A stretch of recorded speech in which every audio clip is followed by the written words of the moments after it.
একটি সুন্দর সকালের শুভেচ্ছা জানিয়ে নতুন ভিডিওতে তোমাদের স্বাগত জানাই। রান্না হবে আলু পোস্ত আর চিকেন, এই দুটোই দেখাবো। রান্নাঘরে তৈরি হচ্ছে আর তোমাদের দেখাবো। আমার এই আলু পোস্ত জমে উঠেছে রান্নাঘরে। আলু পোস্ত খেতে কে না ভালোবাসে। হ্যালো এভরিওয়ান, রান্নাবান্না তো থাকছেই, তার সাথে আজ থাকবে স্যার আইজাক নিউটনের ছোটোবেলার জীবন কাহিনী। ছোটোবেলায় তিনি ইংল্যান্ডের একটি গরিব কৃষক পরিবারে জন্মগ্রহণ করেন। খুব অল্প বয়সেই তার বাবা মারা যায়।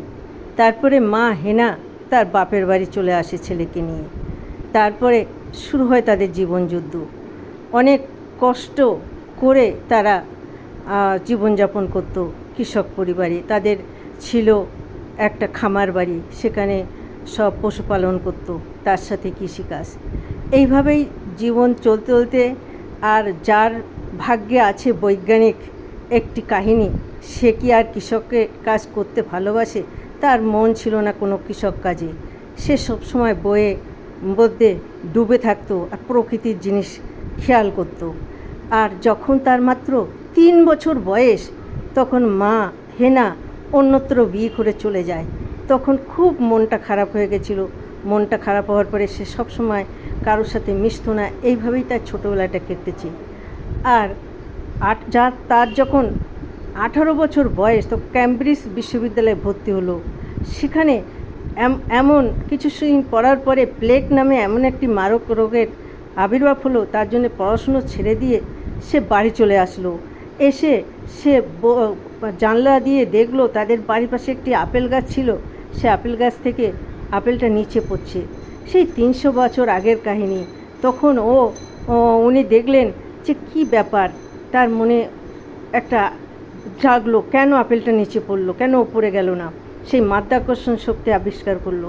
তারপরে তিনি দেখলেন তার সেই জানলা দিয়ে, তখন তো কারেন্ট ছিল না, একটা আলোক রশ্মি, সূর্যের আলোক রশ্মি তার জানলা দিয়ে ঘরে যখন ঢুকছে, তখন একটা সাদা আকৃতি, একটা আভা যেন পড়ছে। তাই নিয়ে সে আবিষ্কার করলো আলোক রশ্মি।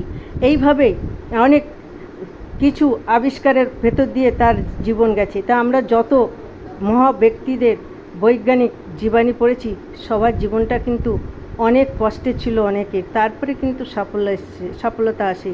তাই সফলতা আসতে গেলে যে সবার জীবন খুব সুখের ছিল না, তাদের যোগ্যতা, কর্মদক্ষতা, ট্যালেন্ট দিয়েই তারা এগিয়ে এসছে। আর সবসময় চেষ্টা আর কাজের ভেতরে থাকলে সবসময় মহাপুরুষদের জীবনী আমরা পড়ি, তখন দেখি তাদের অনেকের জীবন ছিল অনেক কষ্টের। তার ভেতরে তাদের ট্যালেন্ট দিয়ে তারা উপরে উঠেছে। গল্পটি ভালো লাগলে একটি লাইক। চিকেন কারি আর আলু পোস্ত তোমাদের কেমন লাগলো অবশ্যই কমেন্টে জানিও। Thank you for watching. Tata, bye by.